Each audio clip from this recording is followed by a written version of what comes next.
Your favorite music sucks. I'm kidding. I'm having the hardest time making this video. It's like the fifth time I try to film this for it to make sense. And somehow it still doesn't. Anyways, I'm just gonna start. I'm Sherry, and if you're not subscribed, I think that's very embarrassing. You should do it right now so we can be besties. I'm back with another music-related video after the shit show of the Raika video, which I'm gonna make another one to clarify certain things and to write it out, girl. Make another one about that. I feel like we have to talk. But this video here kind of stems from one comment under that video where a guy ignored the racism, the transphobia, and just went straight to the point to let me know Riot Girl actually just sucks and you need to listen to actual good music, which led me to music elitism. This is what we're going to talk about today. We will start with an exercise. You don't have to do it, but I would be happy if you did. Go write a comment about how you feel about Nickelback and then how you feel about ABBA and see if there's a bias. And after this video ends, you can edit your comments and add how you feel about them, if it changed or if you still feel that way. I would really love to see that. Anyways, so yeah, this is not a video essay. This is just my opinion, a bit of rambling, literally rambling, because I tried to make this like structured and it doesn't work for me. I'm not that kind of person. So just get into it. Grab a matcha, grab some crochet things or something, and let's discuss. The first thing I'm shaking. Why am I nervous? The first thing I kind of think about when I think about music elitism is the historical context. I have to preface this by saying that I'm going to focus mostly on rock music. I don't have the energy to go all the way back. Maybe at some point we will, but let's just focus on rock for now. I keep getting calls from HelloFresh, and I know it's a scam. Leave me alone. I don't want it. I don't want to eat fresh. Give me trash. Give me a burrito. Anyways, so the purpose of this video, I'm just going to focus on rock. And if we take a historical leap back, like rock arrived and it was kind of demonized by the church because it was satanic and would turn your children gay or evil. And I feel like that stems from racism because it's people of color that invented rock, and it was then later taken by white people and commercialized, right? So the church was like, no, this is bad.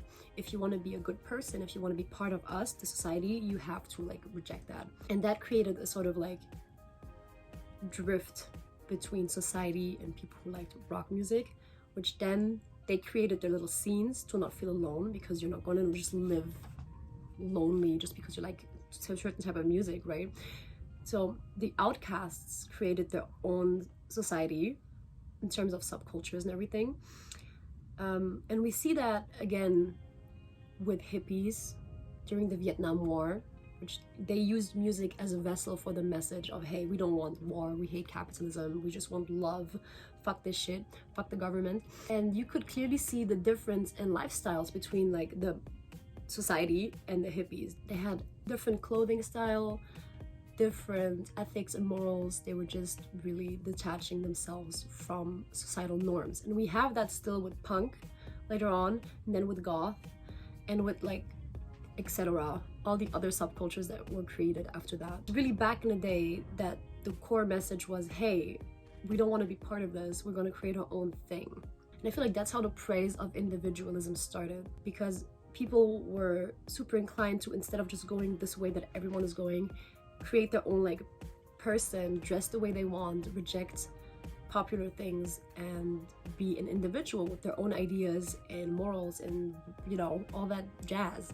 Only the thing is, you can't be an individual and just stay alone all your life. So you will seek out people who are similar to you and then create a sort of like new society, the type group of individualists who start to look the same, act the same. I kind of talked about it in the Riot Girl video, but I feel like a lot of subcultures are cliches of themselves, which I'm saying without judgment. It's just something I've noticed. Can be good, can be bad, who cares? In those subcultures, we have the aversion of pop. Everything that is popular and like created in society, we cannot accept because we're against that. Things we still have today, like the indie versus mainstream kind of battle that goes on in art, because we feel like independent people, these people are artists, opposed to singers that were manufactured with all the statistics in mind and everything to please as many people as possible. We see those as like less than the indie artists because like they have the fire in their hearts. They create with passion, right? That reminds me of a text I read in film school, and I never thought it would be important. I just read it because I had to pass a test, but makes so much sense. The theorist Walter Benjamin wrote a little book. It's really small but really complicated. I hated that so much.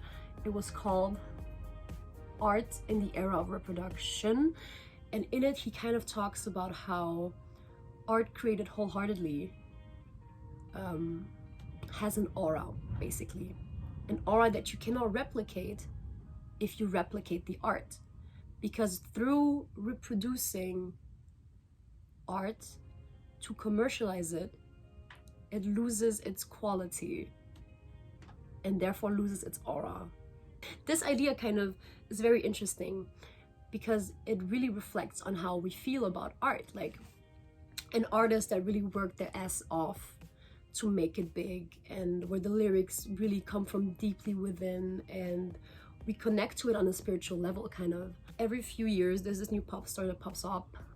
We all love them and whatever, and then they just sink in popularity because the next best thing is there. It can simply be explained by the fact that we have an overall illusion of qualitative difference between indie and mainstream.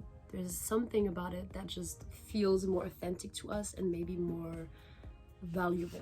Now we leave all the historical shit behind. Let's talk about music in the internet era. The internet really connects us with everyone in the world, and we have contact to people we wouldn't necessarily hang out with in real life, simply because our interests don't collide and we just don't think we would ever hang out with. But we're also bombarded with content and opinions more than ever before in history. Like, you just go onto Twitter whenever something happens. Everyone goes onto Twitter and either shares their opinion or checks out other people's opinion to see how to feel about news or a new trend or anything like that. It's like we're constantly stimulated with facts and news and opinions, and it's so much. And if you've been online for the last decade, you probably came across things that were generally liked or generally disliked. In terms of music, I feel like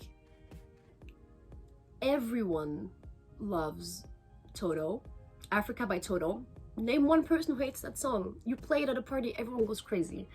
Or Gorillaz. I've never met anyone who hates Gorillaz. The internet makes things popular, either that were popular before or just randomly grabs a thing and makes it a thing for you. Nirvana, popular in the 90s, became popular again, Tumblr and the blogosphere. Smash Mouth, The Root Sandstorm, all things that were memes or trends for a certain time, and now they're just wholesomely accepted as part of internet culture. And on the flip side, you have things that are generally hated. So think Justin Bieber when he first started making music, Rebecca Black when Friday came out. Like, granted, terrible song, but like the amount of hate these minors got, just a bit weird. Kind of also makes me think about how most things that are hated by the internet are things that girls enjoy because the internet hates girls. I feel like it's getting better nowadays, but especially in the early days of internet, it was a very misogynistic place to be in. Then we have things that are normal to hate, like Morrissey, self-explanatory, and things that are just expected to be hated. This is a hill I'm willing to die on. Nickelback. Baby. Nickelback is this one thing. It's so trendy to hate on Nickelback. It's like a meme, but it's also a fact. I always thought it was just like for fun until I started mentioning it to like metal dudes, and they were like literally puking sounds, and I was like, are you guys serious? And they were like, yeah, like don't you know it's like the worst band ever? And I was like, I listened to a few songs, honestly. Bops, okay? Chet Kroger is not paying me to say this, but if he wants to, I can't no, sir. Yeah, I thought so. But if he wants to, I will link my PayPal below. I am willing to be a walking advertisement for Nickelback. Is the entire purpose of this video to like get people to like Nickelback? Maybe. And come to think of it, we're all kind of stuck in a pretentious bubble, because I feel like it feels more sophisticated to say that you like Fiona Apple as opposed to say you love Britney Spears, because Britney Spears is a pop star and everyone loves Britney Spears, and you're not special for liking Britney Spears. But saying you like little alternative pop star like Fiona. It's kind of has something to it, has a better ring. The same way people would much rather say that they love The Cure than that they love Aha. And I'm not trying to compare these artists one to another. I'm just, you know, I'm trying to compare eras and kind of the fact that certain groups, certain musicians give us the feeling of being inferior, or maybe give us the feeling of being edgier or more underground and having secret knowledge that other people don't have. Like you don't understand music as much as I do understand music, because I listen to actual good music and you don't. And this reminds me of not other girl isms, such as in 2014 girls started to dress black on Tumblr and wear Doc Martens and chokers and black eyeliner and band shirts. Hi, I'm girl. I was under the impression that I was above everyone else, because instead of listening to Arctic Monkeys and like The Neighborhood, I was listening to real rock music. And that is bullshit, because at the end of the day, all that did to me was make me an asshole to be around. And I was really late to like fucking bops. Fucking bops, guys. Yeah. Moral of the story, and the reason I made this entire video is simply to let you know that at the end of the day, music is just another art form. The same way you wouldn't go to a museum and like spit on an art, I hope, because you don't understand it or because you don't like it. You know, why do that with music? At the end, you know, someone did that music, put a lot of effort into it. And yes, some people have more resources to do it because of the money and everything. But just because your brain doesn't catch the vibe, just because you don't like a song or you don't like a genre, doesn't mean it didn't save people or made them really happy in the past. So stop being a fucking dickhead about your music. Every music is valid, except K-pop.